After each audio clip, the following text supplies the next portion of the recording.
DD214 Gaming Podcast is for mature audiences only. Any videos, music, or entertainment not originating from DD214 Gaming is used and covered under Section 107 of the Copyright Act of 1976, also known as fair use. Opinions expressed are our own and do not represent any DoD or U.S. government entities as a whole. This podcast is for entertainment purposes only. Viewer and listener discretion is advised. You are no longer alone now, because we have you.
Sonic the Hedgehog 2 is out. Baseball is back. Jay Saw comedian. We got an action-packed show today, ladies and gentlemen. What's going on? Good morning. Good morning, John. How are you today? How are you on this lovely Sunday? How are you doing? I'm not going to lie to you. This weather is fucking me up. It was like 61 the other day. It's like 40-something now. I don't know what's happening here, but I'm tired of it. I'm tired of it. It's been cold, windy, and at times kind of rainy and windy and cold, like the last like 3 or 4 days here in Kansas City. And today it's going to get up to 78 fucking degrees. So it's going from like hardcore, like fuck my life cold to, like, oh, it's going to be humid as fuck today, by the way, and it's going to be almost 80. Hope you drank water last night because you're going to lose all of it 5 minutes after you step out of your house. You know what I mean? Sweat out of your body, right? Like you're going to go from 80%. Like internal water to like 43, like bam. in like 10 seconds. It happens fast out here. I mean, you'd be shocked in the middle of summer, dude. It's at times unbearable. It's comparable to like when it gets really bad out west. The difference being like the dryness and the atmospheric moisture and all that, right? But oh my God, does the fucking like humidity just like suck it out of you out here, dude? So yeah. Oh, I could imagine. And I mean, right now. There's no other people right now that are taking more humidity than the baseball players right now because they're back, baby. They are back. How did Kansas City do this week? Hey man, they're fucking 2-0, sitting on top of the American League Central right now, baby. We got this rookie Bobby Witt Jr. His old man was a pitcher for the Texas Rangers, and this kid's been coming up through our minor league system for a few years now, and this whole city is like hot for him right now. He had a game go ahead and game winning RBI in the first game there in the season opener, and he made a fabulous fucking defensive play yesterday in their game where they took another one from Cleveland. So far, fingers crossed, knock on all the wood. Kansas City Royals as usual are having a decent April at least so far. It's looking the same for the Yankees too. We took out the Boston Red Sox twice already this week. We're 2-0, baby. Let's go. Right. It's we got a couple new guys. A couple of the old guys are here. We're looking all right. I'm pretty happy with it. It's been getting kind of close though. It's getting kind of tight. And these tight when you started the season out tight. It kind of you could go really either way. But I'm excited. Our boy Shohei Ohtani in his first game struck out 9 batters. Awesome. Good for him. Yeah, That's a solid outing. Shohei's killing it right now. A lot of people are talking about Tampa Ray, though. A lot of people think that Tampa Ray is going to be the team this year to go. Tampa Bay or Tampa Ray?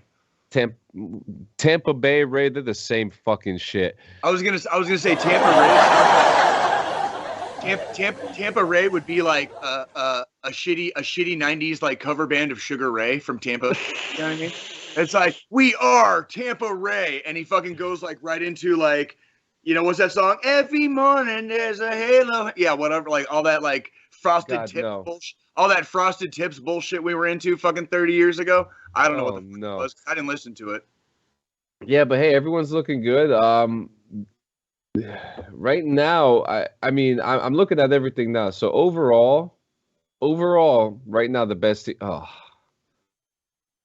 What happened? The number one team is the fucking New York Mets. All right. Number two is Kansas City. Oh yeah, after 2 games, baby. That's what I'm talking about. Go Royals. I don't even know how the Mets are number one right now, but whatever, fuck it. But while we're talking about baseball, this week MLB came out. MLB The Show 22 has come out. So you're basically, let me guess, you're just absolutely balls deep bottoming out on this game right now. Is that correct? No, you're not. No. You are not playing. You're not playing the absolute shit out of this. Are you fucking like just lying to my face right now?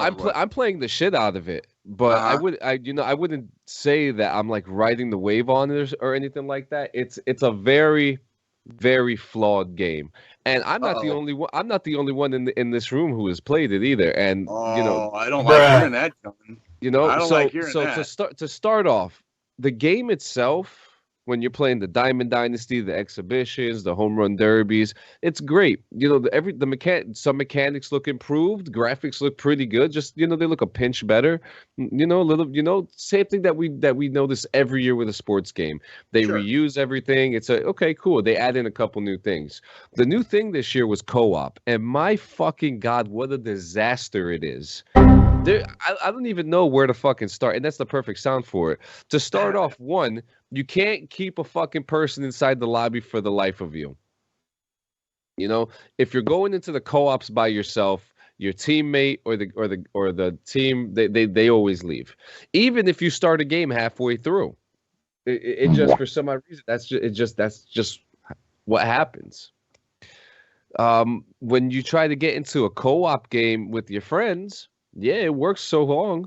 I was even able to get a couple games in with a couple friends who I would never expect to play this game, and they loved it. Every person that's played this game this week that I've spoken to say they love it, but we all have the same issue. The co-op does not work. Emotional damage.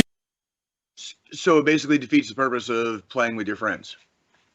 Yeah, I mean, when it works, it does fantastic. Okay. You know what I mean? When it works, it works. The 3v3 does not fucking work. It just doesn't work. The 2v2 you could get to work if you try maybe 2 or 3 times. If you're lucky, you'll get it the first time. But it's not a bad game. But if they could fix the co-op in it, right now we're looking at a 5 out of 10. We're looking at a 5 out of 10 because the whole point of playing these sports games is to play with your friends, right? Either against them. Maybe together. I always thought that was part of the deal, right? But, yeah, and when it gets working, you have a good time. I mean, hey, you'll never believe. I mean, my Diamond Dynasty team, I'm hustling the shit out of it. I got Johnny Damon, I got George Brett, I got Ken Griffey Jr., I got Anthony Rizzo, I got Mariano Rivera. So my team's already looking good. And yes, ladies and gentlemen, I did it. The New Jersey veterans are back.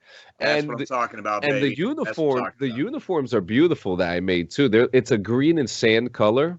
Okay. But we're gonna RP this for a little bit, and the New Jersey veterans are gonna be making an organizational location move to Washington State since the uniforms are really beautiful there. So we're gonna be the Washington State veterans soon.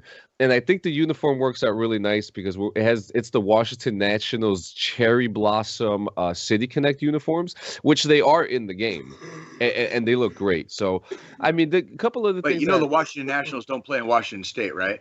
I know that. That's why I'm making a Washington State team.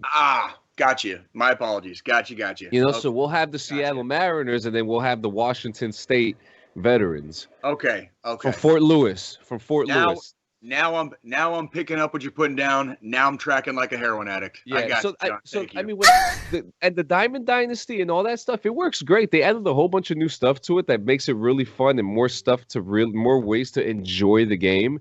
So I mean, I love it. I love the game, but they need to fix the co-op. I would. Good song. Good song. I like that song. Yeah, so yeah, I mean, you got 2 commercials there. That you just add them in, and that's such a good song, by the way. Exactly what I was trying to do. It's a great song. It still fucking kills me, dude. I'll be watching like some rando like YouTube stuff or a YouTuber or whatever, and like their intros blow dick, dude. And I'm like, man, like. And you know what? Big Our shout intro out to the kicks Norse ass, Mandalorian, because the Norse Mandalorian has a very like vibey intro for his stream, and it's pretty cool. So, but yeah, I feel you. The next thing we have, I mean, we talked about MLB now. We have what do you want me to do? Sonic or Oculus? Save Oculus for last, please, because I am looking forward to hearing about that. Sonic the Hedgehog 2 is a fucking treat. Okay. It is a family affair. It is the personalities in these characters. Jim, I mean, and you know, if you guys have been watching the news, Jim Carrey's been like, you know, talking a lot about retiring soon. And the way that this movie went, I mean, it could go either way. You have the introduction of Miles Tails Prowler, who is a fantastic character. Just as good as in the game, just as good in the movie as the character is in the games.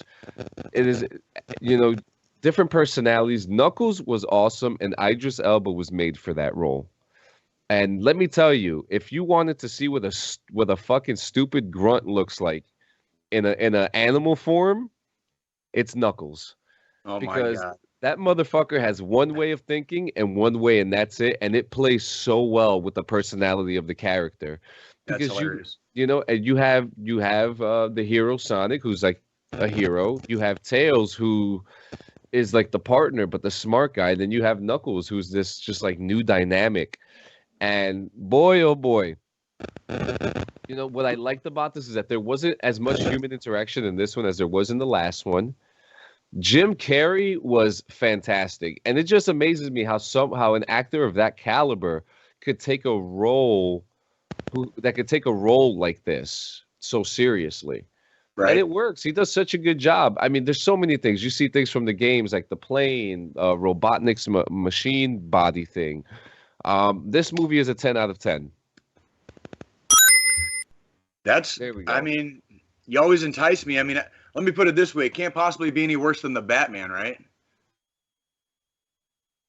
Right? Hello? Is this thing on? Nobody? Nobody? No? Just me? I hate you. I hate you, okay? The Batman was amazing.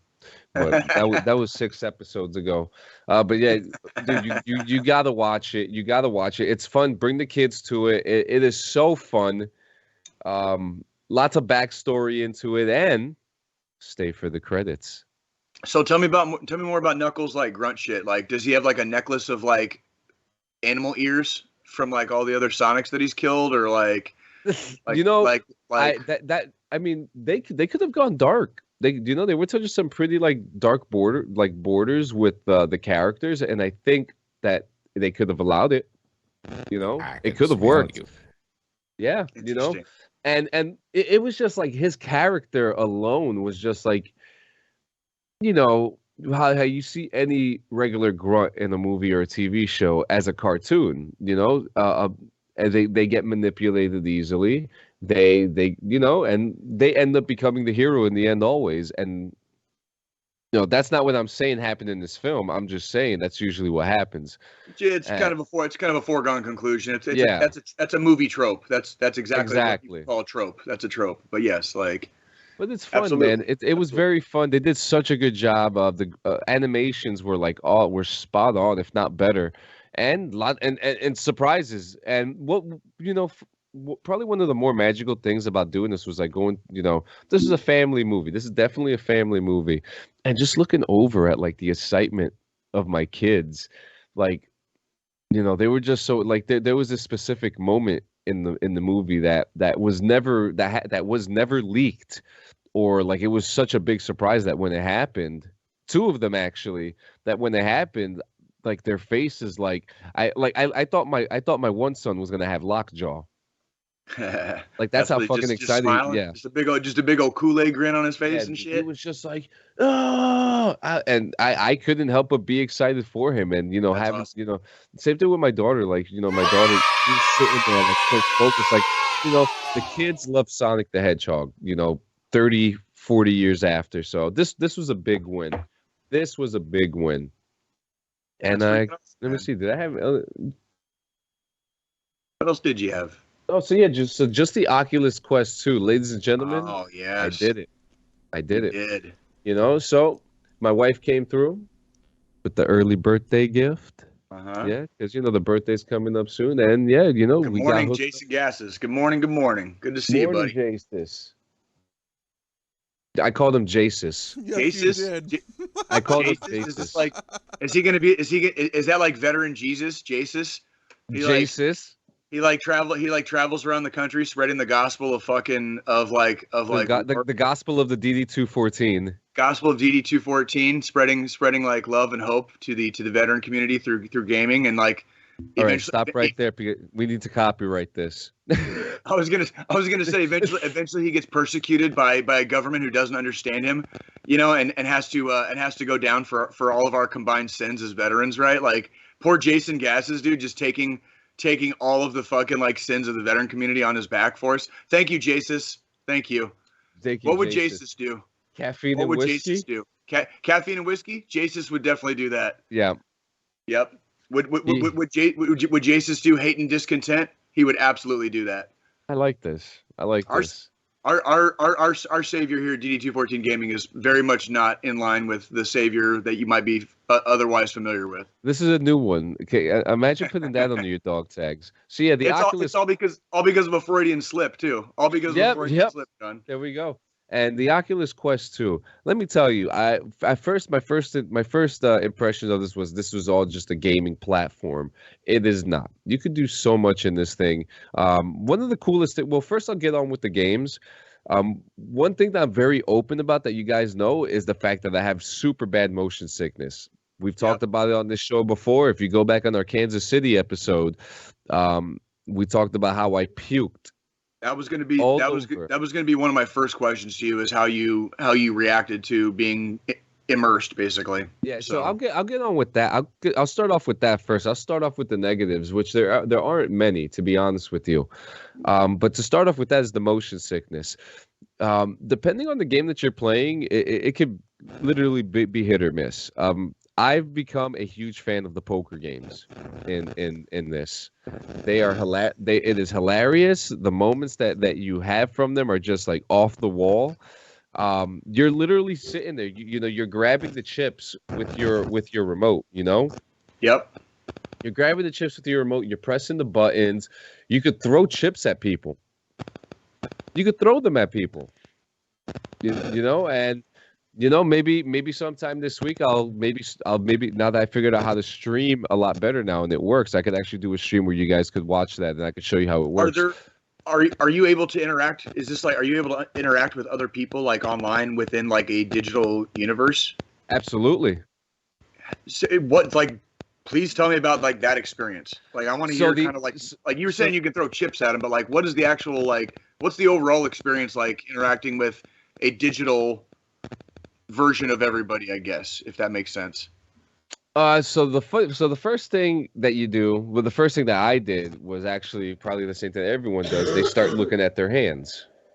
You start looking at your hands and you see your hands in the Oculus. And it's just like, oh shit, yeah, bruh is right. And the first thing you look around, and the first thing I saw was this dude, like maybe an inch from my face, and was just like, "Who the fuck are you?" I'm like, "Whoa," whoa, wait a minute. Like it was like it was like a matter of like 3 seconds. I turned over to my right. This guy was like in my face, and I'm just thinking like, "Oh shit!" Like this is real life. This is actually happening right now. Like I am in this virtual reality zone. I am in this virtual reality zone where I am talking to these people, cursing them out, and playing poker with them at the same exact time. One of my funnier experiences was this one guy was looking at me, and we were talking. He had a funny beard, and I was like, "Look at your beard," And yeah, you know, we were just making fun of the guy. We were roasting each other. The experience is kind of funny depending on the games that you're playing. There are some assholes in there, as always. What was that like? What? Well, I didn't experience one guy. In fact, that was kind of like the. In fact, that was kind of like the asshole, because I ended up in the lobby with a bunch of kids playing poker, and I was like, what the fuck is going on here? Dude, you can't, like, guys like you and me, dude. We can't help our mouths, dude. Like, it's like I wouldn't last in that lobby either, dude. Like, I wouldn't make it. Yeah. So that's you know, that didn't fuck me up with the motion sickness. The one thing that did fuck me up with the motion sickness is like first person shooter games. Now they're pretty good. They don't do too bad. The graphics are great. I requested a refund for the one game because it got me absolutely sick. The game that I played was Onward. Now the problem is not the motions. The problem is the problem is the fact that my legs aren't moving, but my character is. You know what I mean? So what does that do? What does that do, like, to your head? Like, tell me about that. I'm curious to hear like that experience for you. It's kind of a mind fuck. It's kind of a mind fuck. What is it like? Look at the chat. What is it like? So, okay, I want to back this because I want to let you talk about this for a minute because you have an experience that I have literally like virtually no clue of. I've experienced a couple times, you know, when you do a little dip in a car or whatever, and you get that little tinkly feeling in your stomach or whatever, you know, whatever. Like, I've never been on a ship, so I've never been like seasick, you know, like motion sick like that. You know what I mean? Cars don't make me sick. Planes don't make me sick. Fucking helicopters and flying, fucking like mapping the earth like 30 feet off the deck, you know, flying scary fast between, you know, the Colorado mountain fucking hills, you know, at the training range, you know, south of Fort Carson, doesn't make me motion sick. What the fuck is it like for somebody who gets motion sick? Like, what happens when you're riding in a car? What happens, like, you know, like when you're playing a game? Like, what does your body tell you? What is your mind and your body telling you it's fucking you up? Like, this is the interesting thing. At the first moment, the first thing I'm thinking, I'm standing still and I have a gun in my hand. And when I have the gun in my hand, I'm looking at it. I'm just like, okay, this is cool. So I'm not moving around initially. So I'm just kind of just like shooting. I'm kind of just like ba ba ba ba ba, and I'm not doing it. So my brain is like, okay, this is fine. You know, we're doing all right. We're making this happen. Okay. But then when I start using the stick to start moving, that's when, you know, I want to move myself. You know. I want to start walking and I want to start touching things. And I want to start making the movement myself as if I'm there because that's what my body is naturally telling me to do. And my body knows that my legs aren't moving, but my head is. And all of a sudden, it's kind of like, okay, I look down and I see that my legs are moving now. And I'm like, oh shit, wait a minute. This isn't supposed to happen. I'm kind of confused now, you know? So in that moment, I got a little sick. You know, I did get a little motion sickness from that, and it kind of messed me up for the rest of the day, to be honest with you. And I was just kind of sitting there like, okay, well, maybe these games are not the games that I should be playing, but you know, and that's okay. But maybe because I know that there's some games where they, instead of moving the stick, you could press a button to automatically move you to a direction, like the one game Half-Life. It's like Half-Life Alyx. You press a button, and well, give me a second. Let me get the controls. Oh my god. Okay, well, ladies and gentlemen, I'm just gonna start hitting all the buttons because I feel like it. Just kidding. I know y'all can't see me. I'm in the background here, but let's see what John's got coming for us here. Now we're both gone from the screen, right? And Terrible. so these are the remotes right here, right? Okay. They're actually they look a lot smaller. They look a lot smaller in person than they do. You know, they're pretty bulky. Oh, dude. I think Jay's back. Yeah, goddamn dog barking at me. There you go. So what I was saying before, Jay, is that, you know, the whole it just gets to me. It's a mind fuck. Your legs are moving. in the game, but your body isn't, and your brain thinks it's moving, and then that's pretty much like, okay, well, what the fuck is going on now? So and then your stomach starts doing freaking cartwheels and throwing curveballs at you and shit. Yeah, but this fitness stuff, which I'm actually about to try today when we're done with the podcast today. After I'm done doing, going through the day, I'm gonna try out some of the sports stuff because there's a lot of like activities, like fitness activities. But here's the remote right here, and these rings are sensors that come up, and you got your buttons, your BA, your X, Y, and shit like that. You got your sticks. This is pretty cool because when you're playing poker, this button is like your palm, your grab button, and when you're in the thing, you can kind of see like all this cool stuff. But this is not just brought only for video games. You could watch Netflix in VR. You could watch Amazon in VR. YouTube videos are fucking great, and you can have a virtual. Wait a minute, you can watch like stream shit in there? Yeah. Can you watch porn? I haven't tried it yet, but I'm pretty sure you can. You haven't tried it, or you haven't tried it? Haven't tried it. I think you're lying. What are you doing, step bro? Yeah, John, you're wearing the lie face right now. Are you? No. Are you? Is it because you didn't want to tell Frenchie? Let me smash. No, I haven't put it on. There was more to do. There was more to do. No, there's not. Humanly No, there's shit not. to do. See, I knew this shit was gonna happen. I knew this shit was coming. Fuck your life. Bing bong. I knew this shit was coming. Am I that predictable as a grunt? Because that's like the first place I go to. I mean, is that kind of like what you expected? Like, I'm happy to live up to your stereotype, John. Well, maybe you should try it and give your review. Oh, I'd be happy to. I would love that. But hey, the things that you could, now. Here is another thing that really upsets me. This is going to be the last thing that I have to say about it. In order for you to play, I hate that this fucking camera is constantly trying to focus. Stop focusing. Stop focusing.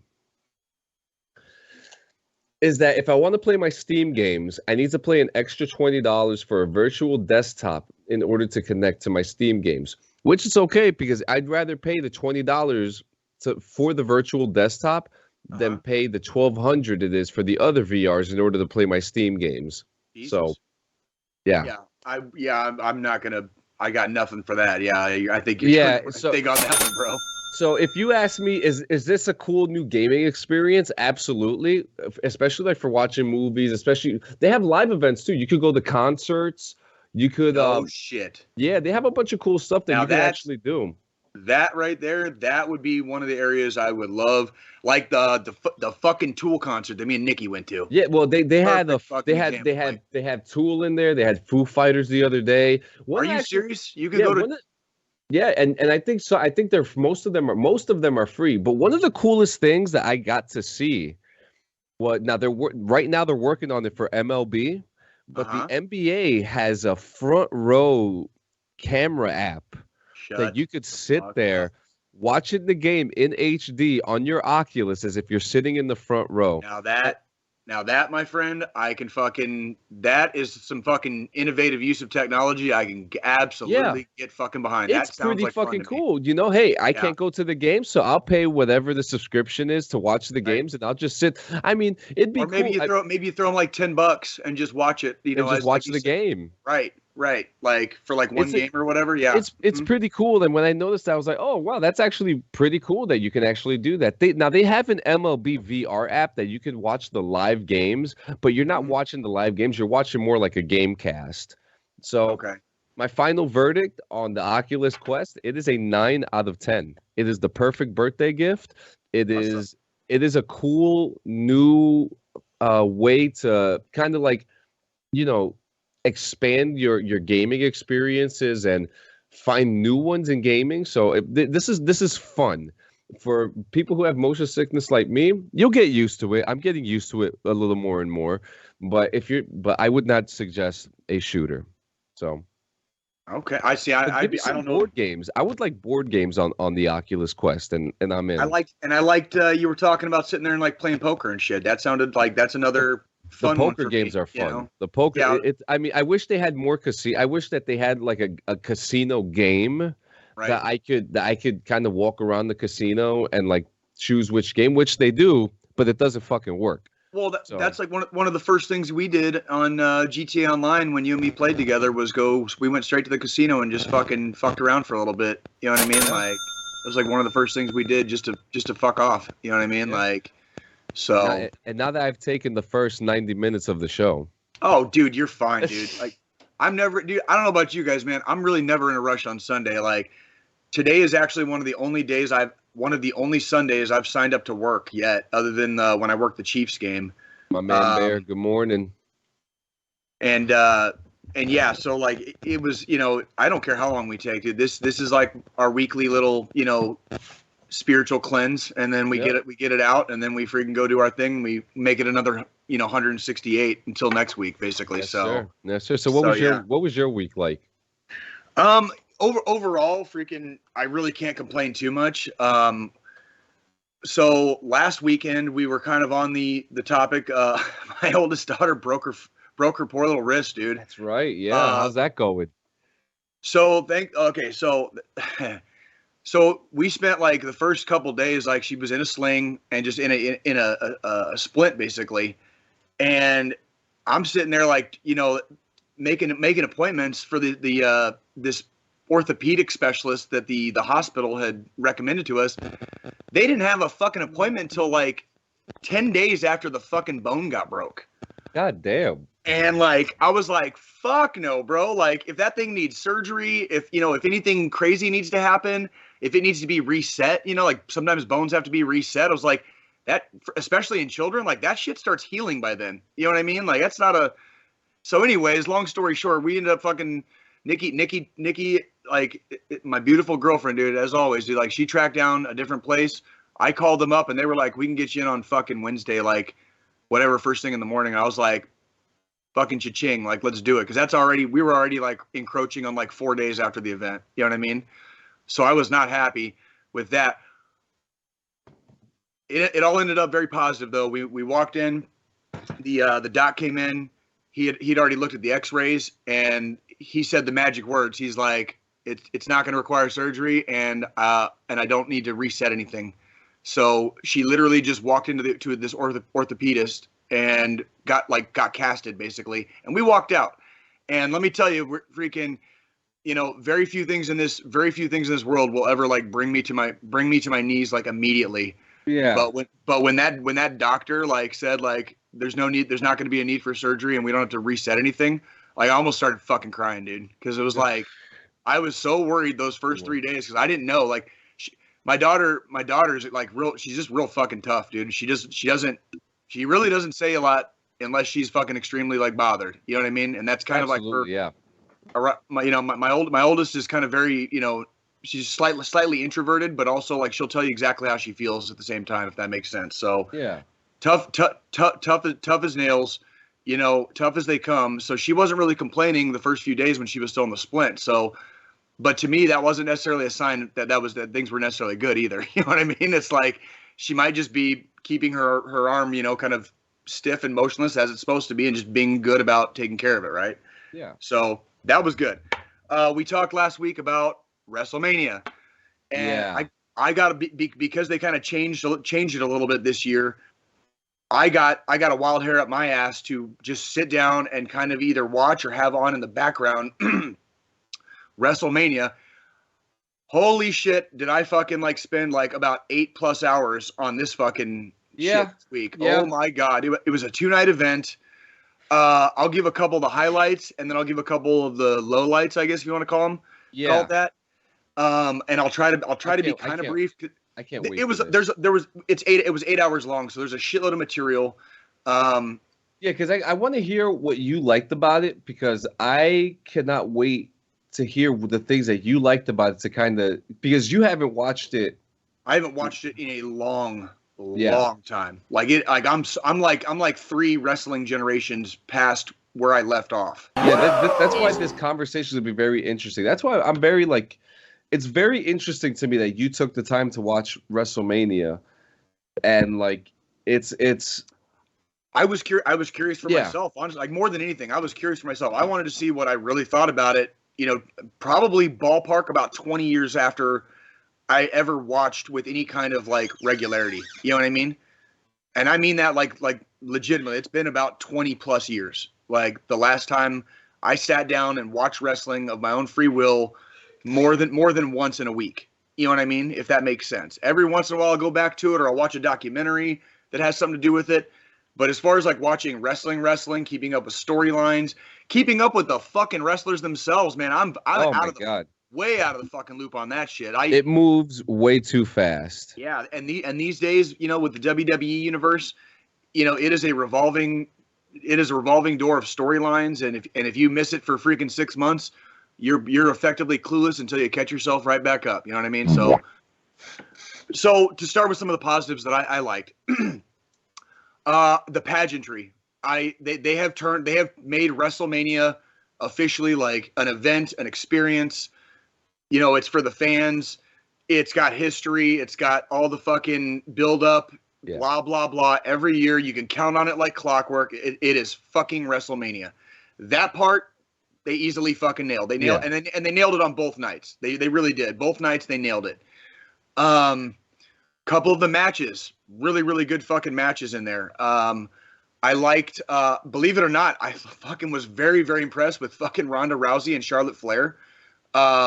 They've been doing this build up between these two for like the last 4 years, and the timelines were just always missing to where they finally met in WrestleMania, right? Like they finally met in WrestleMania. They actually had a good match. I will give Ronda Rousey and Charlotte Flair like fucking spot on, ladies. Spot fucking on, dude. Like that was a good match. They both performed well. It was believable, if you want to call it that, for professional wrestling. It was believable. They put on a very good performance. Very impressed with the ladies. Cody Rhodes. Holy shit. Like, how have I missed this fucking guy? Here, I thought fucking, for some reason, like my wrestling knowledge like eluded me. And I had knew that Dusty Rhodes had other children aside from Dustin, right? Goldust and all that. I knew this. For some reason, my mind just like leaked out that Cody Rhodes was also like Dusty Rhodes' kid. And he's still very much like for wrestling, he's still very much kind of like in his prime and in his youth, and he's still young. Actually, when you're done, I actually have a story about Cody Rhodes. I'd love to hear it. Very impressed with that young man. Very impressed with his character, with his abilities in the ring. Another good match. Fucking definitely going to give him props. Watching Stone Cold come back and just kind of put some fucking rain some whoop ass on WrestleMania, in a squared circle, drinking beer the whole goddamn time. Like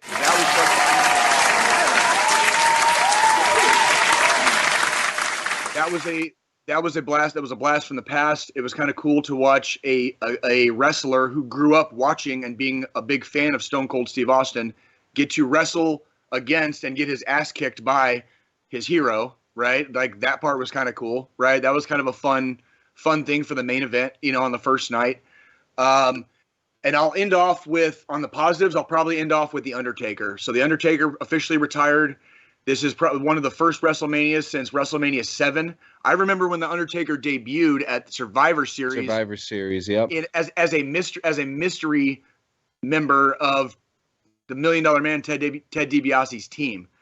Okay, I remember that all the way back then. I remember Undertaker's first WrestleMania. That was WrestleMania 7. He had a squash match against Jimmy the Superfly Snuka and beat the ever-loving shit out of him. Like, it was a legit squash match. Like, Snuka had, like, no fucking offense in that match. And to see Mark Calloway, a.k.a. The Undertaker, kind of come out on both nights and just stand on the stage and just kind of take in the crowd, and hearing the crowd kind of, react to him like, thank you, Taker, and, whatever, like, it was something else. It was something else. I was fortunate to see The Undertaker wrestle live against the Ultimate Warrior when I was a kid. My dad took us to a match. They had like a body bag match or some shit back in the day in Tucson. So a lot of fond memories of the. Did they do anything for Scott Hall? I don't know if they did. Now that you're saying that, I don't know. It was. Here's the thing: when it was capturing my attention, like I had it on the background. It was like, of course, 4 hours. Yeah. So if they Listen, did, you're not gonna sit there for 8 hours watching the whole thing, bro. That's not impossible. gonna happen. It's Yeah. impossible for me too, and I got other shit going on. So like sometimes it was on the background if I was like cleaning shit up down here in the basement, or if I was working out, or whatever. That's kind of like how I used it. Because also, since we're gonna kind of transition anyways, like so going over to some of the more negative stuff. Way too many fucking commercials. The build-ups to some of the matches that we're trying to catch people up on the match that's about to occur. Way too fucking long. Like neither night needed to be 4 fucking hours long. Neither night. They could have easily cut down both nights to maybe like 2.5, maybe 3 hours. I still would have given them both nights. But minimum probably like an hour, maybe an hour and a half too long on both nights by far. There was way too many commercials, way too much fluff for the amount of matches that actually occurred. Downplay on the on some of the matches. There were not very many. Every WrestleMania has what they call squash matches. Like I just brought up with the Undertaker. This WrestleMania did not have squash matches.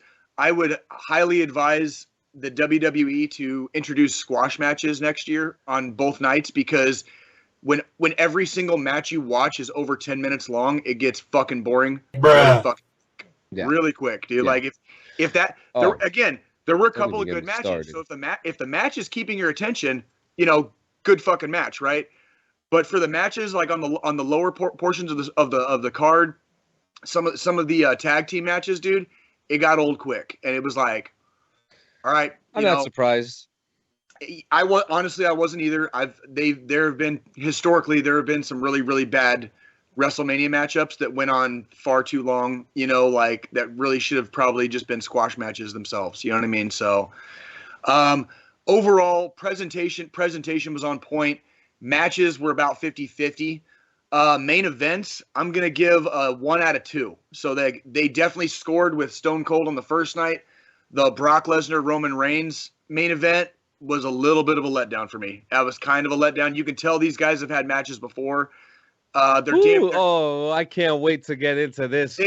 You could tell they've had matches before. They wrestle very well together. Don't get me wrong, but this was not the best match they've ever had together, and I knew that watching it, even though I've never seen another match that they've wrestled together. Does that make sense? I can tell these two have had better matches just by watching it. So I'm gonna say the main event on night 2 was kind of a no-go for me. I kind of lost it there. Like that was kind of, I was like, that was not what I was expecting from a night 2 WrestleMania. The first year that WrestleMania has 2 nights, that's not what I was expecting for like the final main event. You know what I mean? At all. So okay, so let go ahead. I want to hear your take, please. Okay, so WrestleMania has become nothing but a trash juice compactor of a company who keeps on depending on their old stars to bring back a new show. We have seen Brock Lesnar and Roman Reigns suck each other's dick about 12 times within the last 15 years at WrestleMania, and we're sick of it, okay? It's always, F5, I am sick of it. I'm sick of it, okay? And let's, out of WrestleMania, they fucking fought 100 fucking times. They have been fighting for years. I'm sick of it. Right. That's okay? Yeah. That was the gist I got. That was the gist I got. They both look bored. They both look bored. They've been doing this for a long time, and the fact that it took this long to unify the Universal title is fucking garbage. The Universal title was a trash fucking title. It meant nothing. They did nothing with it with the split brands. Blah blah blah blah blah blah blah blah blah blah blah blah blah. Terrible.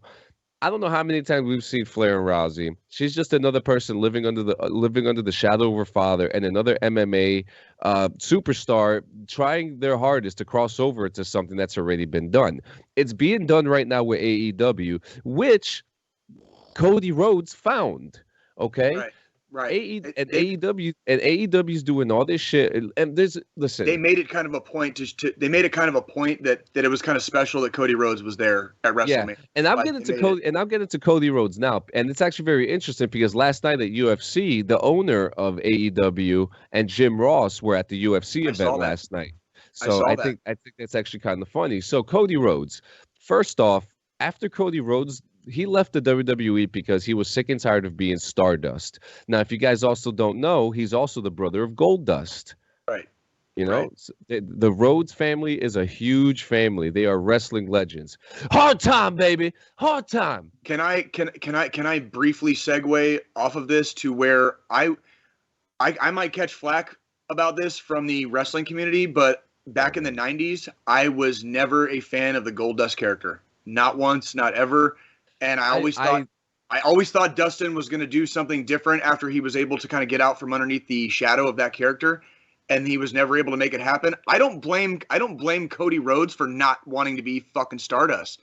That was Vince McMahon basically taking Dustin Rhodes' career and saying you're Goldust like forever now, bitch. Yeah. You know what I mean? So when he left the WWE, he was wrestling in high school cafeterias, and I was lucky enough to go to one of those shows where I actually spoke to Cody Rhodes for about 15, 20 minutes. After his match was done, he was sitting at the ring just talking to us. Awesome, dude. Just talking to us. The guy is pure of heart. The guy knows what wrestling fans need. Now, I'm also going to sit here and tell you that I predicted that he was going to come back to WWE to do a big match, because there is obviously going to be some kind of AEW, WWE crossover that no one is going to watch. And the reason no one is going to watch it is because toxic fans are wrestling fans are toxic. Okay, you motherfuckers are the reason why I stopped watching wrestling, because you guys always want to bicker and batter when you guys don't even understand the fucking business or how the rank system works. Okay, WrestleMania has done its part to make it a family experience. But they've gotten lazy. Again, they're depending on their original characters to bring back a show to sell the $400 nosebleed tickets. So. Right. To me, listen, wrestling is great. Pro wrestling is great. Some of the greatest independent wrestling businesses are like out here in New York and New Jersey, and the whole industry as a whole. There's a lot of taint to it, but there's a lot of good people that try to make the best of it. You know, WWE is already is the orange that has been that the juice has been squeezed out of, you know. And then we have some of these new companies out here that are doing their best, and I mean, what can I say? They're doing their best. I like them, you know. I'm a fan of them, but it is just a shame to see what the WWE has become. And I get it, you know, everyone wants to go there, but there's politics to this shit. There's politics to it. And I love the fact that these independent companies during WrestleMania week buy out all. So what they'll do, let's say it's in like Orlando, all the independent wrestling companies will buy out all the clubs to do wrestling shows in Orlando for that week to do. It's like whatever city is hosting WrestleMania, it's Wrestling City for that week. Right. And it is a great experience, And I like that. I like that a lot. Yeah, you know, that's one thing that I love about it. But you know, a couple months there was a whole pedophile outbreak that came out with the wrestlers and stuff like that, which now I think is being contained. But you know, this is, you know, it's about the safety of the kids, sure, the fun that the families could have, and the entertainment that these companies can provide. And that to me is what's important. I would rather pay $70 to an independent show than pay $10 at a WWE show. Is what I'm trying to get at, you know. I don't necessarily blame you for that. I mean, I've been to the last live event I went to was after my first deployment. I came home in 2012. I went back to Arizona, and me and my buddy Pablo, who's been on the show, we took his oldest to a WWE event in 2012 in Tucson, and it was just a house show. We had a good time. Me and Pablo were kind of laughing our asses off because, you know, we were adults, obviously, and we're like in our 30s and just kind of reminiscing on some of the shit. You know what I mean? But yeah, we had a good time. But I understand exactly what you're saying, and I don't necessarily think you're wrong either, because there is something to be said for some of the parts that are lost when you just kind of get swallowed up by that corporate conglomerate, you know. And it's literally like you're either doing independent house shows for $20 or you work for the WWE. Yeah. And the only one that's really outside of that is AEW right now. You know what I mean? And they're about to get like crossover and probably swallowed by WWE too. Yeah. You know what I mean? It's like I don't know. It's getting stale. And last bit that I do have, the WWE does a lot of stuff for the military. Like they do a lot of shit for the military. They do free shows for you guys, and even at one point, I was a cook, so I didn't have the opportunity to do this shit. But the wrestlers came to Fort Benning for a house show, and they did PT with all the Rangers and all the third ID units. That's what's up. During like a How'd they PT do? test and stuff. Yeah, they did pretty good actually, especially Good. Mark Henry, who was one of my favorites. But yeah, Oh, I mean, Mark Henry is a freaking like gold medalist, dude. Like that dude is deceptively in shape, and he has been for a long time. You know. yeah, and he is a fantastic radio announcer and Sirius XM right now too. One of my favorite radio hosts. I will have to check that out. Check that out. Five time Booker T. He's another great radio host now that's in the radio now, which is really fucking cool. But yeah, let's get into the UFC because we're having fun. We're having too much fun this episode. Absolutely. I was able to stay awake for one match. Okay. And that was a Chimaev match. And I didn't realize that Chimaev was coming back this time, that this was the fight. Oh yeah. And then yeah, there was a lot of hype surrounding that fight. I love Chimaev. He is so good. Oh God. And Gilbert Burns is no fucking slouch. Like Gilbert Burns was goddamn number 2 contender, as of last night before the fight. Yeah. And I don't even know. Chimaev's not rated. Chimaev's not rated. He was he was ranked 11. You know what I mean? But obviously he's far enough down there. He's out of the top 10. So yeah, I mean, and that's like basically like I wouldn't even necessarily, based on this fight, I wouldn't even necessarily knock Gilbert Burns down.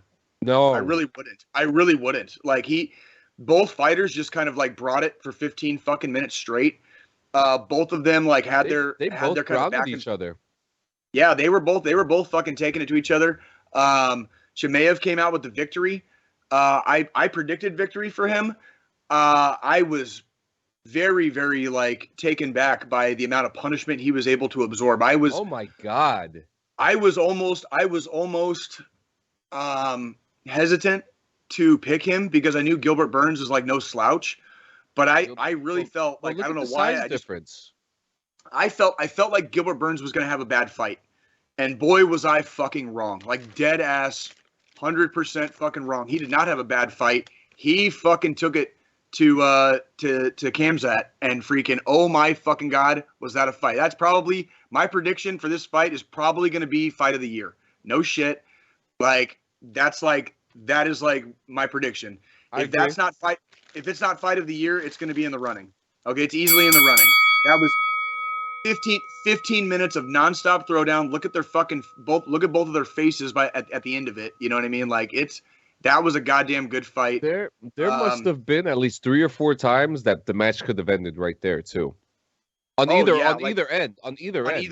Yep, on either end. They both were landing some fucking nasty shots on each other. It got scary. It got scary for me for a couple minutes. By the way, if you're keeping up with DD214 Gaming Podcast, every time there's like a big enough UFC and I can get kind of a feel for it, I attempt to try to do a trifecta without spending any money and just see if I can win a trifecta. I am 0 for everything every time I've tried a trifecta. Last night was no fucking exception. So Jay will not be gambling any real money anytime soon on MMA. So I had Chimaev winning, and in the second fight I had Piotr Jan winning, and in the main event I had Volkanovski winning. Yeah. The second fight,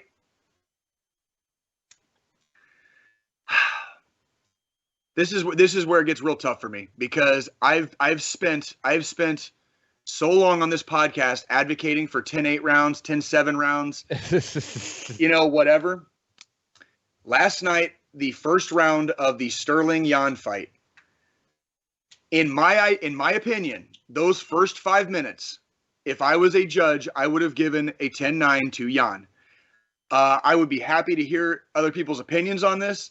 The fight that I watched, if I was a judge, I would have scored it 10-9 Jan, first round easily. Pretty much everything that happened after that, rounds 2 and 3, 100% went to fucking Sterling, 100% went to Sterling, and 4 and 5, 100% went to Jan.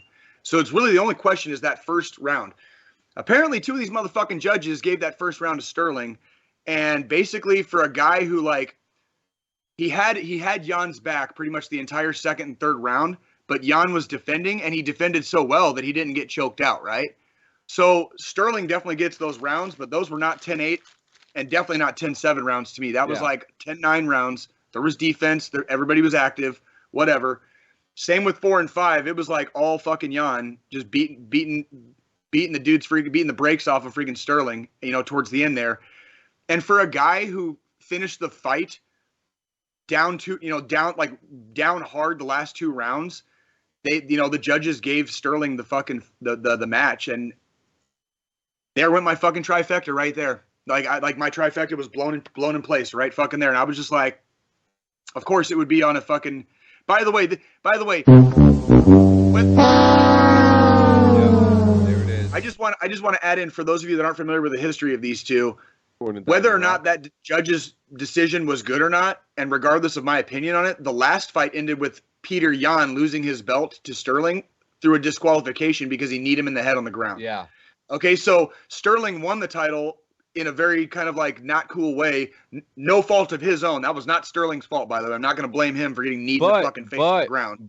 But he was acting like a total fucking asshole. He was. When he was fucking walking around with that fucking belt after he won. And this guy last night during the press conference, the post-fight press conference, he's acting, well, I'm so humble, man. And I'm humble this and I'm humble that. And I really don't like talking myself up and blah. The whole time he's wearing this like pink fucking like, three-piece suit jacket and just like with all the fucking bling and talking about how humble he is. And I'm just like, oh, here we fucking go. Another one of these guys. You know what I mean? Just boring. Gay. Oh man. Like I'm going to get off of, so Sterling won the second fight. I don't really agree with the decision, but I will say this, Peter Yan definitely did not fight a good fight. And by Piotr, it's Piotr. By Piotr Yan allowing it to go to decision, I'm going to say it's 100% his fault he lost. He did not fight 5 rounds of good fight, and he put it in the judge's hands, and he fucking lost. So congratulations to Sterling. When you put it in the judge's hands, that's your first mistake. That's really what it is. I mean, I can sit here and bitch all day and say Piotr Yan won 3 rounds easily, whatever, but 2 out of the 3 judges fucking disagreed with me. So what the fuck does my opinion matter? You know what I mean? Like, doesn't fucking matter. Like, Big I wasn't the guy actually scoring the fight. So Big Grizz Bear says T/Revive 4. What does that mean? So that is a term that's used in the RP servers to revive somebody if you're an EMS. I don't get it. I'm way out of the loop on this. So Diamond Rock says, did someone die? Yes, someone did die. Peter Yan had a heart attack for fucking being. Yeah, Jay's trifecta died. So this is exactly why I don't bet on fucking MMA, because I will not spend a dime of my money gambling if I am not like almost. This was one of those cards. I was about as close to sure on these 3 fights as I possibly could be, because Jan beat the dog shit out of Sterling in their last fight. I mean, it wasn't even close. Like, if we're talking like if that fight had gone to decision, it would have been like 50 to fucking 45, and it would have been all Jan. Like, Sterling did not show up to that last fight at all, and the fact that he won it on a disqualification, the whole MMA community kind of erupted, But Jan also did not come into this fight really like in that manner this time, and he got 2 of those rounds. Sterling was very close several times to choking him the fuck out. So. Yada, yada. All right, moving on to the main event. Korean Zombie and Alexander Volkanovski. Not much really to say about this one. 2 powerhouses, but this one went pretty much exactly as you would expect it. Volkanovski, kind of easily handled the Korean Zombie. The Korean Zombie is unfortunately in the twilight of his career. I was really happy to see him get one last shot at the title, even if it didn't end in his favor. I was really happy to see him get one more shot. The aging fighter gets that one last, step up to the plate, on short notice, and he took it on short notice. And it was hard to see him kind of like get emotional after the fight, because I think he knows that his career is pretty much coming to an end. And Volkanovski took care of business. I got nothing bad to say about that guy. That guy's the fucking standard right now. So good luck, good luck to any fighters in that fucking division that want to beat him, because I can't think of anybody right off the top of my head that's gonna beat Volkanovski right now. So that's just me. That's just me. Excuse me to interrupt you, but who the fuck is this asshole Cristiano Ronaldo putting spam in our chat? I don't know. He's putting a fucking link in for baseball that doesn't even work. Fuck that. Take that shit out of there. What the fuck? What the dog doing? Delete. Night night. You are fake news. The fuck was that about? Well, he said it. You are fake news. Well, while we're talking about it, Bear said the downfall of having two screens up. Oh, he was trying to type a command in game, and he typed it in the chat. Amazing. What's our first news story for today? I'll let you give it to us random. Just throw it at us. The XFL. There's actually two stories within this story. Okay. So what do we got? What do we got for the first one? The first one, The Rock has revealed the logo for the new XFL, the Extreme Football League, that's coming back. I remember as a kid, growing up, I watched the XFL because it was the only time that New Jersey had a football team, that New Jersey Hitmen. I don't think that's the case anymore. Anyways, nice new logo. It's pretty nice. But then the XFL's Dwayne The Rock Johnson is facing a cease and desist by 4 Olympians over a new logo that looks familiar to them. That's hilarious. And can you play that logo for a second? Because what's funny about this is that it's a very minimal, simple logo. Is it not? That's the Olympic logo. That's the Olympians logo that Joe has up right now. I believe. Shit, is it? Yeah, that's the Olympians. No, that's the XFL. That's the XFL. I don't think so. Well, this is the argument. That's what this is all about. That's probably that's coming from the XFL page. Yeah. That's okay. So that one's the XFL one. That, I guess those two. What's the Olympic one look like? That is a good question. I'm confused too. Now. Next story. Anyways, yeah, we know that The Rock is facing a cease and desist over it. Anyway, the XFL's coming back. We're pretty. Yeah, I was gonna say that's the Olympic logo is the 5 rings. I don't know. It's probably a team logo or something. Look, we're not the smartest journalists here, right, guys? We're just here to do our job. All right. Right. Whatever that job is. Oh, we're gonna do this one next. You want to do this one? No, let's mix it up a little bit. Military news. In this military news, Army vet pleads guilty in heist, stealing $2 million in combat gear from Fort Hood.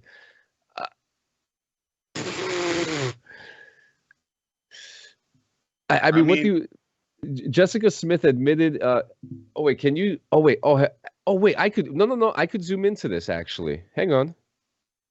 An Army veteran, Jessica Smith, has admitted to her role in stealing more than $2 million worth of Army equipment, breaking into 17 storage containers with bolt cutters in June with another veteran who was a civilian employee at the base, Brandon Brown. His trial is set for later this spring.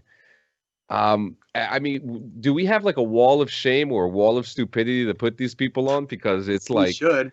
You got a sound for that? Oh, I don't know if we got a sound for it. He's got one. He's trying to find the right one. What's it gonna be? And his name is John C.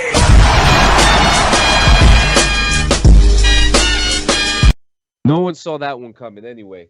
But yeah, I mean, these two fucking idiots have been caught.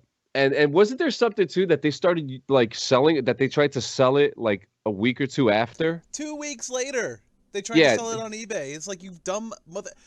Make us look even dumber, coming out of the Army and shit, right?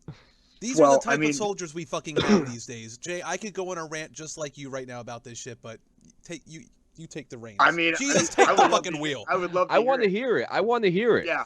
Fucking soft-ass bitches these days, dude. How come these motherfuckers get to have their cell phones? I had to do, 9 weeks of basic training, which that wasn't a whole hell of a lot, right? Everybody bitch saying, oh, you guys got it easy nowadays. You only got 9 weeks. Fuck, bro, that shit sucked. But now these pussies get fucking cell phones every day? Nah, dude. Go hit up your boo, still slide in people's DMs and fucking jerk it in the bathroom stall to porn? Fuck you, man. I had to sit there and get that shit in my imagination, and that fucking sucked. Like, God God, damn, Grandpa, you sound like you're fucking late for your nap right now, dude. Are you good? bro, I've been eating these fucking Trader Joe's chocolate-covered espresso beans, and I'm all fucking like, woo, you know? You're all like fucking hopped up on fucking espresso beans and fucking hate right now. Like, Espresso beans and hate. But yeah, I mean that she is one fucking idiot, and so is this Brandon Brown guy. I mean, oh yeah. what's I mean, have we seen like this? Have you guys? I mean, you guys are both in the Army. Like, you've seen the standards that it takes to get in the Army, right? So yeah, that's true. there's plenty of people. There's plenty of people that slide through the cracks. Like, let me just put it that way. You could join the Army through jail. So, I mean, dude, when I came in during the Afghanistan surge. I am not lying when I say I went to basic training with some straight criminals. There was a guy in my basic training platoon right now. He was a refugee from Cuba.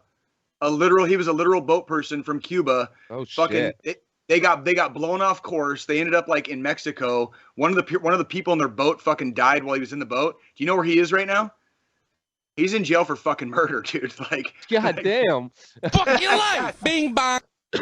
This was Afghanistan and fucking, or excuse me, this is the fucking Army during the Afghanistan surge in 2009, 2010, dude. Like, they were bringing everybody in. Oh, I came in with fucking. Minute. You've told me this story before. I came into the Army with a tattoo on my hand and one on the back of my neck, dude. Like, they were letting us in. They were letting all of us fucking bad people in the Army, dude. Like, all I'm the telling bad you, boys, bro. all the bad boys were all the bad boys were coming into the Army during that time. Diamond Rock RP Bad says boys for life, man. Outlaws for life, bro. Ramp. Outlaws for life. What do we got next? Are we doing that one? The stunt pilot story? Well, yeah, that's why it's up. Okay. A stunt pilot has died filming Top Gun in the same flat spin that almost killed Maverick. We were just roasting the shit out of this fucking movie just, a week ago? Last week. 168 hours ago. And, I mean, holy shit. So the question comes: were they actually doing plane stunts? Were they actually filming like plane stunts for this movie? Is that what the story is saying? I mean, my understanding of flight, and aircraft and stuff like that is very rudimentary. But I do know that when you enter a flat spin, if you're not at a very high altitude for whatever plane you happen to be in, they can be extremely fucking deadly and very, very, very dangerous to try to, I guess, evacuate or come out of. So whether you're ejecting or whether you're trying to bring the plane out of that flat spin, but both of those options are equally fucking terrifying and dangerous. Like, and both of those options can end in your demise.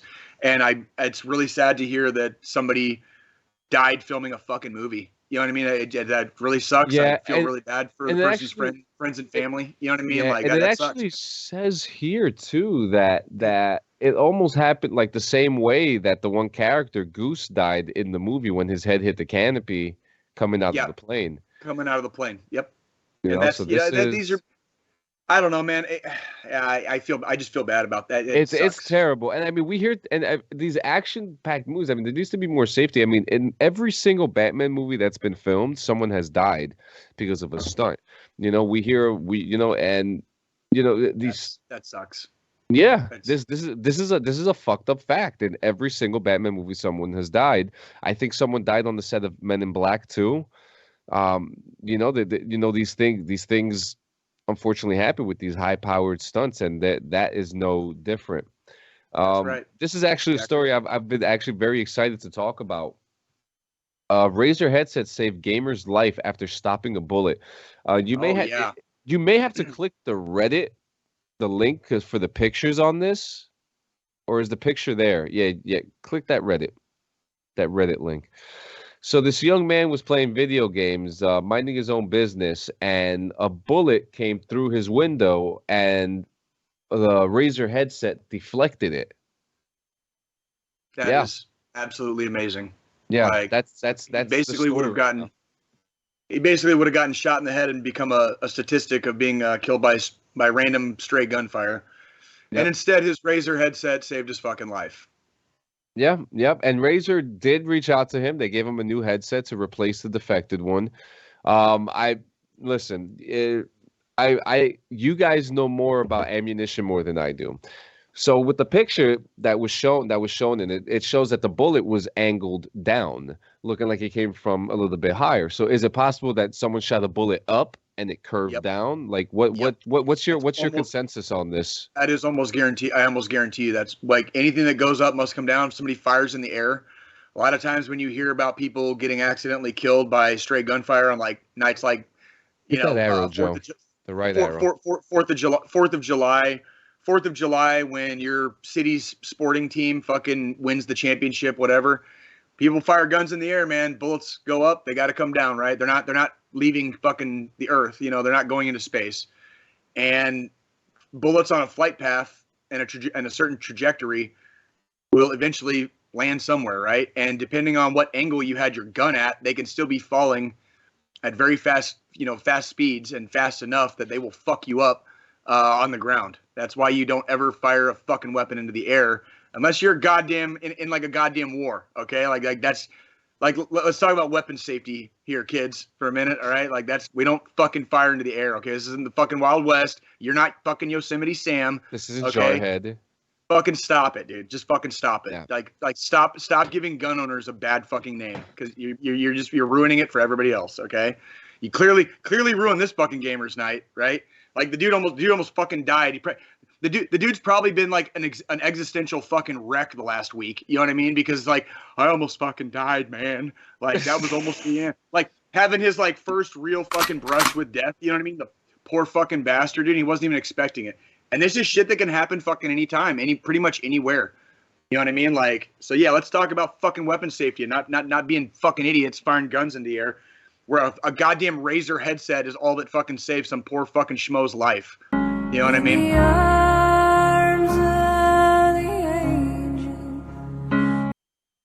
That's a DMCA right there, and we don't care. We just shit. That's fair use. That's fair use. That's fair use. Yes, that's fair use. Seconds.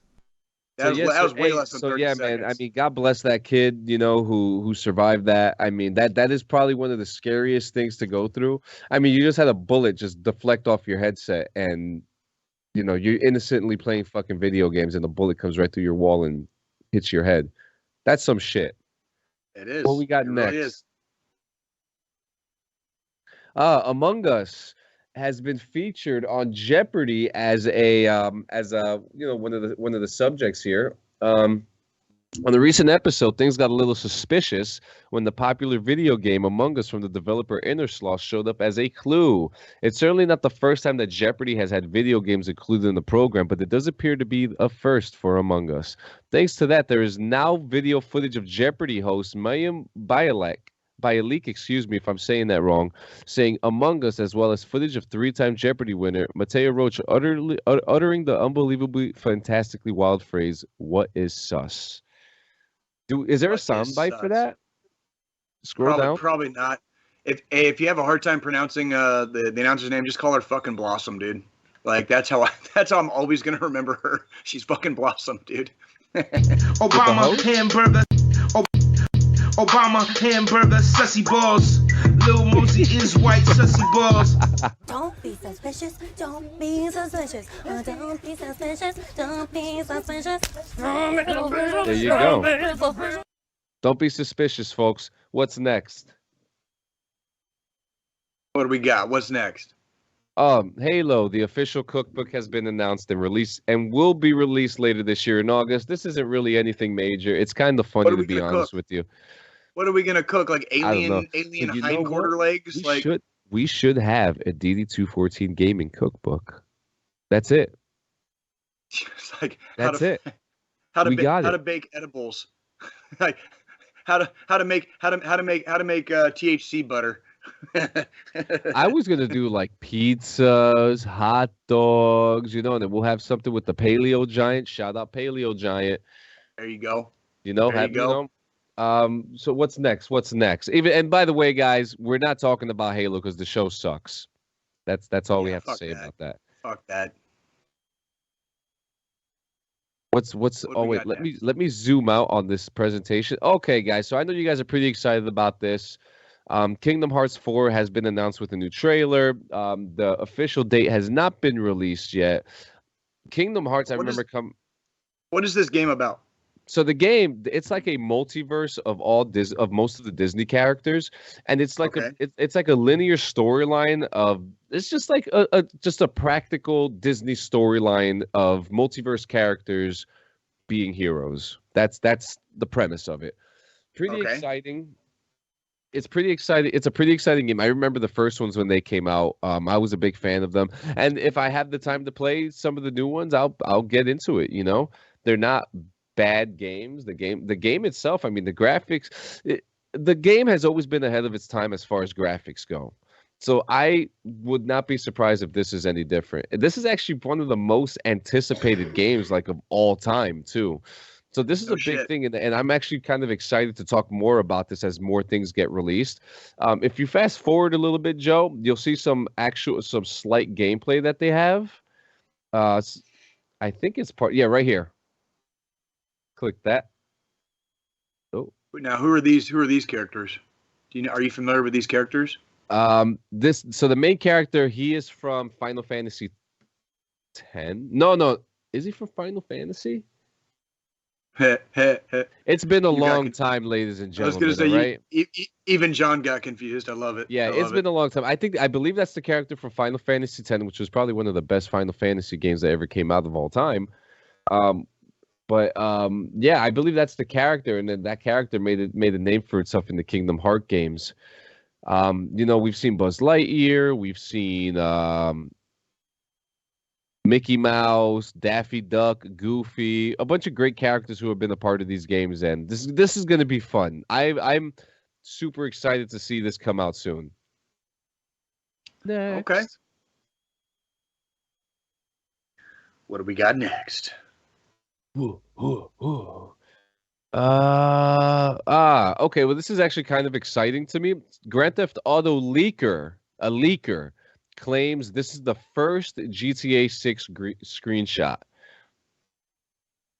We have there's kind of a lot to unpack in this one photo. Yeah, and click that bad boy. Yeah, look at it. There we go. So the translation there pretty much says that GTA 6 is looking at a Hollywood, Florida vibe. After a few months, I have been confirmed that this image is from the next title of the Grand Theft Auto series. The location in game possibly is inspired near the American suburb in the vicinity of Hollywood, Florida. Perfection. Now let's take a look at this one picture here, right? It looks like the house looks like somewhere early, maybe in the 70s, maybe the 80s, but it's got a nice Cuban look to it, you know?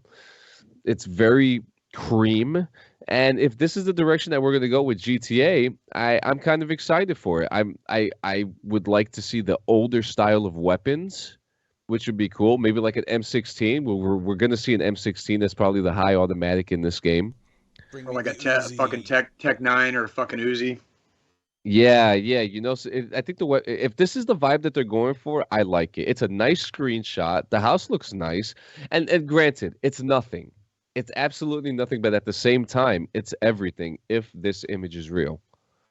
I'm a little torn on this. You know, the youth in me is excited about GTA finally coming back, and the jaded ass cynical fuck that I've become really doesn't even want to give GTA fucking or specifically Rockstar any fucking press at all right now. But yeah, I understand that it is exciting for the gaming community to finally at least see something, maybe ish. I mean, this is one of those things where, like, I remember GTA 5 came out way too fucking long ago. So it's just like I'm dead in the water. I'm in the middle of like Lake Superior right now with no land in sight with Rockstar, and it's just like, okay, yeah. You know what's going to be funny about it is when right before GTA 6 is coming out, and we know this could take a couple years. We're going to notice this massive price increase for GTA 5 again and be like, why are they starting to sell us for $60 all of a sudden? Cash in when they can. How are they? And then, boom. How are they still selling it for $60 now? I mean, that's like it just came back. It just came on next gen, so that's one thing. Like, and even though it doesn't mean shit to us because we're not going to pay for it again, You know, you should. That's one of those things where I'm like, if you've already bought a singular one version of this game, I don't care how many console generations previous it was. If you've already spent your money on this game, you should be able to like show a fucking receipt and do like a fucking upgrade for like $10 or $15 for the next whatever. Well, look at what Call of Duty did. Look at what Call of Duty did when we were getting next gen. If you bought, you could buy the game for $60 and you could have it on either Series X or Xbox One, or you could pay $70, an extra $10, and you could have it on both, so you don't have to. You know, I'm okay with the $10 difference, just to have it. You know, if I was in the middle of a console switch or about to make a console switch, I would probably be happy to do that too. What I'm not happy with is getting fucking milked. You know what I mean? Because like, and that's what GTA did, because I remember it came out for the regular Xbox 360, right? Right. I had to buy it again for the Xbox One. It's Britney, bitch. Yeah. Same here. And what do we have next? That's Call of Duty, right? That short little tidbit. Call of Duty 2022, which, guys, has been confirmed to be Modern Warfare 2. Guys, I'm gonna have to say it. I think I'm gonna end up playing it. If it's Modern Warfare 2, I will play this. I might have to dip my toes in these waters, and I just hope they don't fuck it up. They're gonna have I'm gonna give them about 30 fucking seconds in this game. Yeah, so the only thing we have about this is that they're saying April 30th is going to be a reveal. That's in 20 days from now. So let's and actually you guys know what's in 10 days, right? 420. Oh yeah. Oh yeah, first 420 I get to celebrate, like, since I joined the Army freaking almost 12 years ago. You know what I mean? This guy is so excited. No one can see him, but this guy is like he's throwing his fist up in the air. He's like, you both said, "Oh yeah, and I just had my mouse over the Kool-Aid. Oh yeah, it was so perfect. I cannot help it." Oh, that's funny. Now what we got next? Kirby?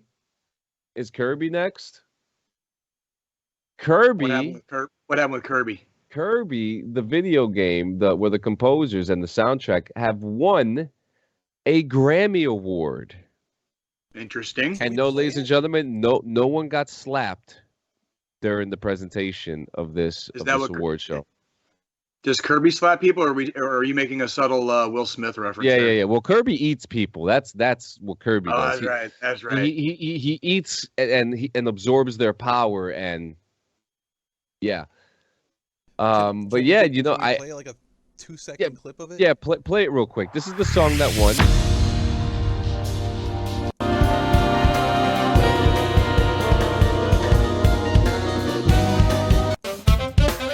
Oh wow. Well, there you go. Well, there you go. That was what won. That won a Grammy? Yeah. Okay. I don't want to go too far into it and have us get the DCM-8 or whatever it's called. I hope it got. Well, I was just gonna say I hope it got fucking a lot better than that. Jesus, if that won a Grammy, dude, like, I'm just gonna get drunk one night and pound on some instruments. I don't know what the musical category it was for, but if it's for video game music, yeah, whatever. Yeah. Next, how many more do we have after this? We got 1,000. We got story. Fortnite. This is our last one. That's our last story. Okay, well, this is actually it's a positive.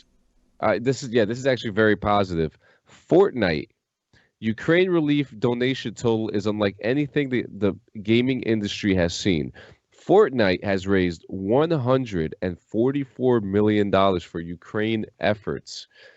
It is so fucking unheard of, and so interesting to see that the video game company, who has been controversially in the news for the last like 2 years, to be able to make such a move on this. And this was proceeds made. So if you had bought like a battle pass, a couple skins, or whatever on Fortnite, like I did, those proceeds went straight to the Ukraine Relief Fund. So like, you know, for all of you guys who took the time to spend the money for your game, fantastic. You guys just helped the whole nation. $144 million is a lot of fucking money. yeah, us Americans could use it first, but that's none of my business. That's none of my business. Hey man, whatever helps Ukrainians line the streets with sunflowers, man. Like, I'm all for it, dude. I'm all for it. Yeah, there we go. And yeah, you better be Kobe and those sunflowers in the pockets of the Russian soldiers. But yeah, this is a great. This is, I mean, I when you think of something like this, it's smart. So many people play Fortnite. So many people play fucking Fortnite. It is never ending, and they were able. So many people hate Russia. I mean, is this not what just brings the whole world together? It's just our extreme dislike of this country that has just caused so much fucking havoc, since 1917. Yeah, Russia's the dramatic friend you don't want to bring to the party, but just somehow ends up at the party every single and they turn into time. a sloppy mess every fucking time. I understand. Fucking ruin it. Nothing. There you go. That was Putin talking right there. Those are his words. But I mean, we're here. It's another day in America. Another day where we're watching the news and hearing about this shit. I mean, you sent me a crazy fucking video a couple days ago. You don't go into somebody's fucking country, and here we are. We're here at the end of the show. I got to. Do you want to plug anything before I get to my plugs and then the final thought? Because I think it's me today. Yeah, you're the final thought today. As far as plugging stuff, just freaking cheering on my Kansas City Royals. I'll probably be working some of the ball games here pretty soon. Shit. I hope, yeah. And then I hope everybody has a good week ahead. Really, that's about it, man. So nice. And hey, we're gonna get guys. Always remember, check out the Paleo Giant. Check out his IG, the Paleo Giant on Instagram. Check out thepaleogiant.com. Check out 80s Babies Gaming on Facebook. Check out Blaze 8 Online. Blaze 8 Online New Jersey.com. We also what else we got? Oh my God, there's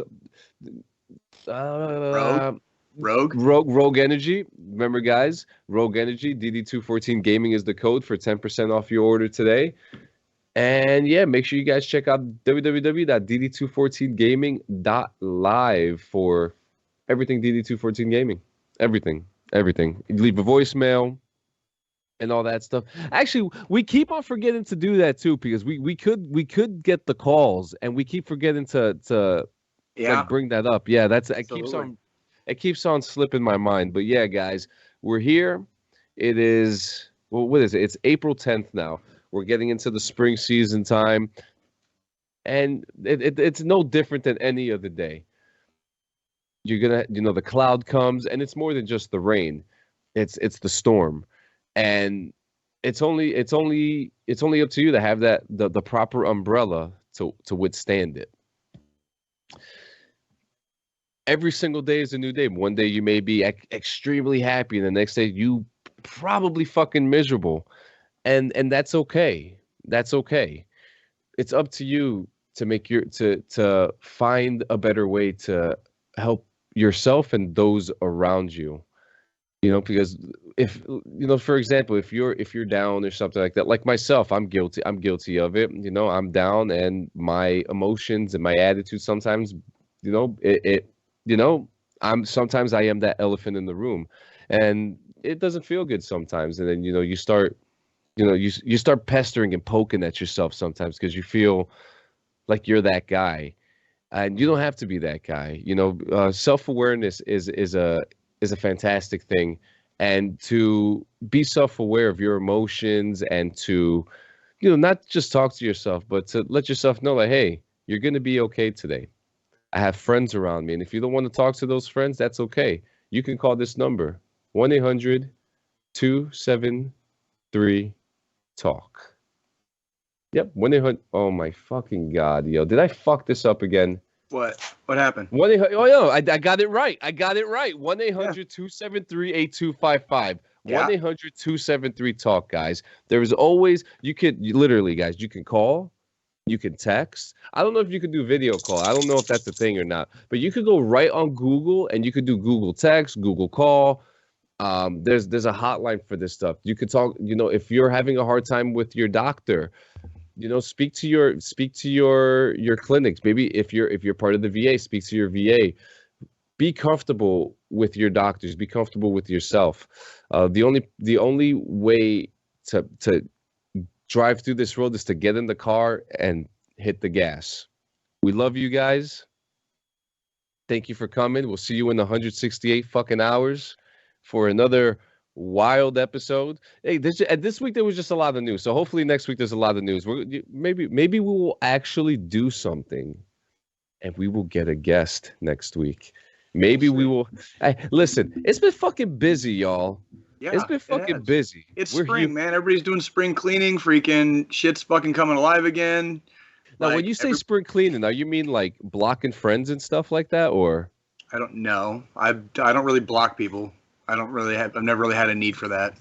Like if they become friends of mine on social media for whatever reason, I think I've blocked maybe like 3 people ever on Facebook ever. And you know what? We're going to talk about that next week. So, yeah. Although I will say this on Reddit, if anybody fucking follows me on Reddit, I immediately like block them. Nope. Like immediate block. If you follow me on Reddit, because you won't know who I am. Obviously, you might think you know, but if I get followed on Reddit, I fucking block that user immediately. And that's your mission for next week, guys. Go find Jay's Reddit. See you next week. See you in 168 hours, motherfuckers.